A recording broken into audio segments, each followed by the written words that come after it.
ED का शिकंजा लगातार मौलाना शमसुल हुदा पर कसता हुआ। संत कबीर नगर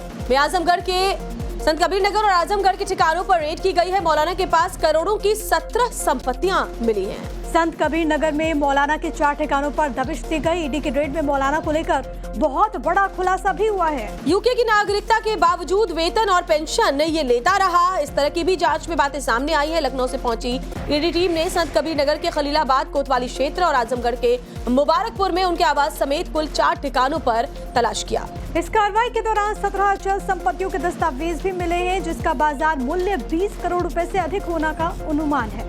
और संदेह ये है टीम को कि ये संपत्तियां मनी लॉन्ड्रिंग के जरिए बनाई गई हैं। बड़ी खबर आपको बता रहे हैं, ये ईडी की टीम ने जब पड़ताल की तो कई चौंकाने वाली बातें सामने आई हैं। ईडी की रेड में मौलाना को लेकर जो खुलासे हुए हैं, एक एक करके हम आपके सामने रख रहे हैं। और ये अपने आप में हैरान कर देने वाले हैं। यूके की नागरिकता है, लेकिन इसके बावजूद ये मौलाना यहाँ से यानी कि यूपी से वेतन लिया करता था। तो मौलाना पर ईडी की दबिश और जांच में क्या कुछ पता चला, चलिए वो आपको सिलसिलेवार तरीके से बताते हैं। तो मौलाना शमसुल हुदा खान ने 2013 में यूके की नागरिकता ली थी। इसके बावजूद मौलाना ने 2017 तक सरकारी वेतन भी लिया। आजमगढ़ के मदरसा अशरफिया से भी सरकारी वेतन ये लगातार लेता रहा। मौलाना शमसुल हुदा खान ने 2023 तक पेंशन भी उठाई। ईडी ने मौलाना की पत्नी, बेटे और बहू के खातों की जांच की। रजा फाउंडेशन नाम से चल रहे एनजीओ के खातों की भी जांच की गई है। साल 2007 से 2025 तक 5 करोड़ 50 लाख से अधिक की संदिग्ध एंट्री भी पाई गई है। 5.5 करोड़ का लेन देन और 20 करोड़ की संपत्ति का खुलासा इस जांच में सामने हुआ है। तो मौलाना के खिलाफ एटीएस की जांच में सामने आया कि किस तरीके से मौलाना शमसुल हुदा खान 2007 से ही संदिग्ध गतिविधियों में शामिल था। इस्लामी प्रचार के नाम पर वो पाकिस्तान के कई शहरों में जाता रहा, वहाँ के मौलवियों और धार्मिक संगठनों के भी संपर्क में रहा था। भारत में वो जम्मू कश्मीर के अलगाववादी नेताओं और कुछ संदिग्ध व्यक्तियों के कांटेक्ट में रहा। विदेशों से मिली फंडिंग का उसने उपयोग और सोच छिपाने की कोशिश भी लगातार की, लेकिन अब शिकंजे से बच नहीं पाया और उसके तमाम जो ये अवैध तरीके से अर्जित की गई संपत्ति है, उसका खुलासा सामने आ गया है। धोखाधड़ी के आरोप लगे हैं और इस पूरे मामले में कार्रवाई लगातार जारी है। अनुज मिश्रा हमारे साथ, हमारे सहयोगी तमाम जानकारी के साथ कनेक्टेड हैं। अनुज, ये पूरा मामला हैरान कर देता है और ये बताता है कि कितने वर्षों से वो इस तरीके की धोखाधड़ी कर रहा था। फिलहाल ताज़ा अपडेट्स क्या कुछ है, कार्रवाई क्या अब भी जारी है? जी बिल्कुल, ईडी ने जो यूपी एटीएस ने मामला दर्ज किया था, उसी एफआईआर को आधार बनाते हुए इस पूरे मामले की जब जांच शुरू की तो चौंकाने वाले खुलासे सामने आए।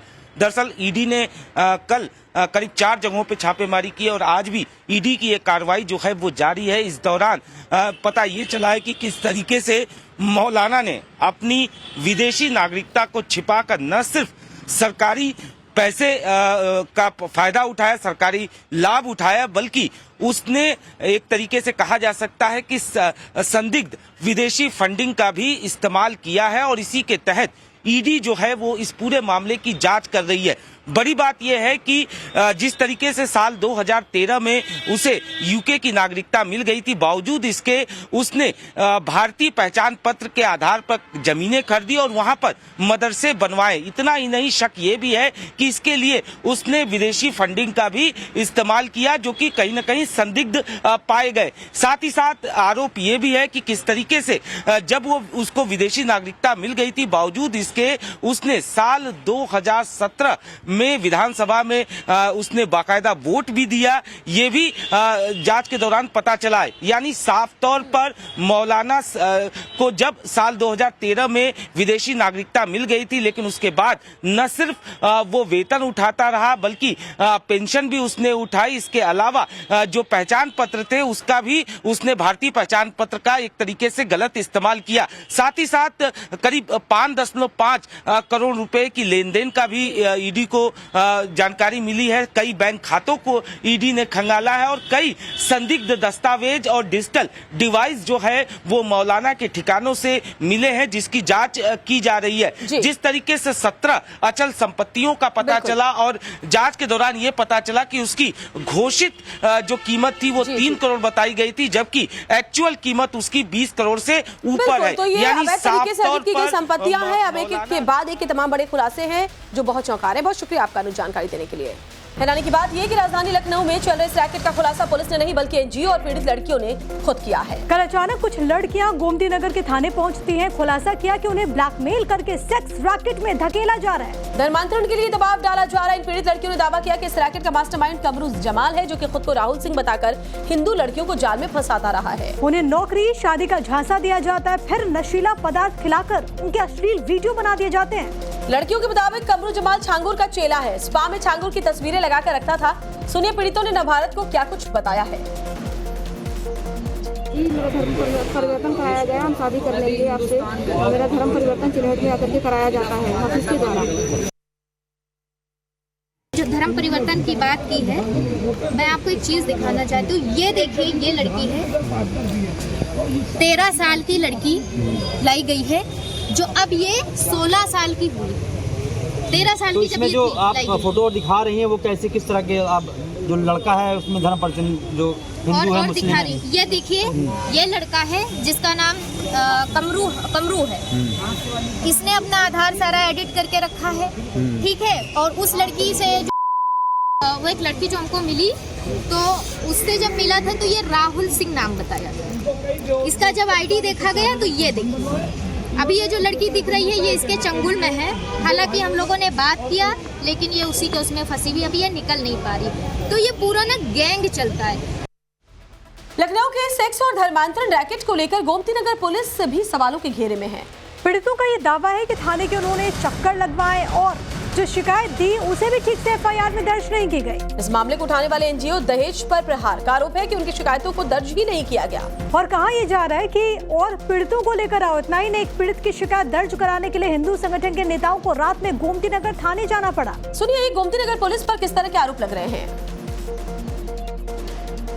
लेकिन यहाँ हमें रोज गोमती नगर थाने में रोज घुमाया जा रहा है। और जिस दिन हम लोग आए उस दिन तक तो बहुत ज़्यादा एकदम अफरा तफरी मच गया था। ऐसा लगा था कि एकदम थाने वाले को सारी बातें पता है, ठीक है, आप लोग जाइए, हो जाएगी सारी बातें। लेकिन कोई कार्रवाई के नाम पे जीरो है।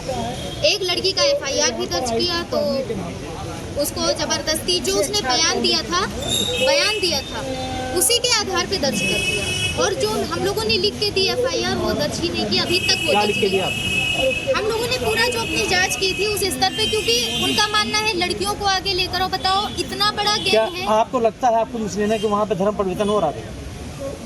हाँ, ये चीजें वो लड़की जो मिली है उसके अनुसार तो मस्जिद में किसी कराया गया है। उसके हमारे पास से इसका गैंग रेप हुआ, वो मैंने कोतवाल साहब को दिखाया, सबको दिखाया, सबने देखा, लेकिन बस कार्रवाई के नाम पे जीरो। ठीक से ये लोग बाराबंकी से आए हुए थे और इसके बाद यहाँ पर जिस प्रकार से 161 का बयान नहीं हो रहा था, तो हम लोग आए यहाँ पर, फिर से बात की और उसके बाद इसका बयान अभी दर्ज कराया है। और धाराएं कुछ बढ़ाई, मतलब जो जिस मामले को पूरी जो उन्होंने बात उसमें रखवाई थी एफआईआर, वो नहीं दर्ज हुई, तो उसी को लेकर मुझे फिर से आना पड़ा यहाँ पर।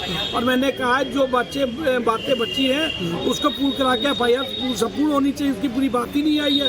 तो जिस प्रकार से पूरा मामला आपको इसने बताया, सैकड़ों लड़कियों का मामला ये आ रहा है और निश्चित तौर पे कड़ाई के साथ ईमानदारी से इसकी अगर जांच होगी, ये दूसरा झांगुर गैंग बड़ा निकलेगा और झांगुर संलिप्त है।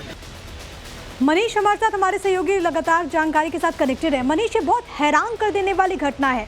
सवाल यह है कि राजधानी लखनऊ में जूनियर झांगुर इस तरीके का खेल खेलता रहा, भोली भाली लड़कियों को फंसाता रहा, पुलिस कहाँ थी? देखिए, बिल्कुल सवाल जरूर खड़े होते हैं। हालांकि पुलिस ने अब एक्शन लिया है, मामले में मुकदमा दर्ज किया गया है। कमरू हयात और कमर जमाल, ये दो ऐसे शख्स हैं जो राहुल और सोनू के नाम से लड़कियों को फंसाया करते थे और लालच दिया जाता था कि उन्हें नौकरी पर लगवाया जाएगा। जो कैफे हाउस हैं, जो पार्लर हैं, वहां पर नौकरी उन्हें दिलवाई जाएगी और उसके बहाने शोषण का एक पूरा जो प्रोसेस था वो शुरू होता था। ब्लैकमेलिंग भी एक अहम औजार था जिसके दम पर धर्मांतरण की कोशिशें की जा रही थी। इस मामले में हिंदूवादी संगठन भी सक्रिय है, पुलिस पर लगातार वो दबाव बना रहे हैं। कुछ पीड़िताओं को धमकी भी दी गई है, ऐसी भी जानकारी निकलकर सामने आई है। ये संख्या कितनी ज्यादा हो सकती है, इसका अंदाजा बलरामपुर की घटना से लगाया जा सकता है कि वहां पर भी जब छांगुर का पूरा एपिसोड सामने आया था तो एक के बाद एक कई मामले निकलकर सामने आए थे। इस मामले में भी ये जूनियर छांगुर जो छांगुर के आदर्शों पर चल रहा था, जिसका जो एजेंडा था, जिसका जो लक्ष्य था, ज्यादा से ज्यादा धर्मांतरण करना था, मुल्क में शरिया कानून लागू करके वो इस्लामिक मुल्क बनाने की इरादे से ये पूरी कवायद को अंजाम दे रहा था। अब पुलिस इस मामले मामले की जांच में जुटी है। लड़कियों की संख्या का पता लगाया जा रहा है। जो पीड़िताओं के आरोप हैं उसमें कितनी सच्चाई है वो भी खगाला जा रहा है। जो अभी हालांकि इस मामले में भी कोई गिरफ्तारी नहीं हुई है, लेकिन पुलिस की कोशिश ये है कि इनके जो फोन है उसको सर्विलांस पे डालकर ये किन किन लोगों के संपर्क में थे, इनकी कॉल डिटेल निकालकर उन तक पहुंचने की कोशिश होगी कि क्या इसके पीछे भी कोई विदेशी ताकत है, क्या ये नेटवर्क पहले उत्तर प्रदेश के अलावा बाकी राज्यों में भी ऐसे और फैला भी हुआ मामले है। आगरा से भी सामने अलग अलग जगहों से सामने आए। लखनऊ से KGMU का मामला सुर्खियों में रहा और उसके बाद अब एक फिर से ये ताजा मामला सामने आया, जिससे ये साफ पता चलता है कि धर्मांतरण रैकेट किस तरीके से उत्तर प्रदेश में जड़े जमाने की कोशिश में। शुक्रिया आपका।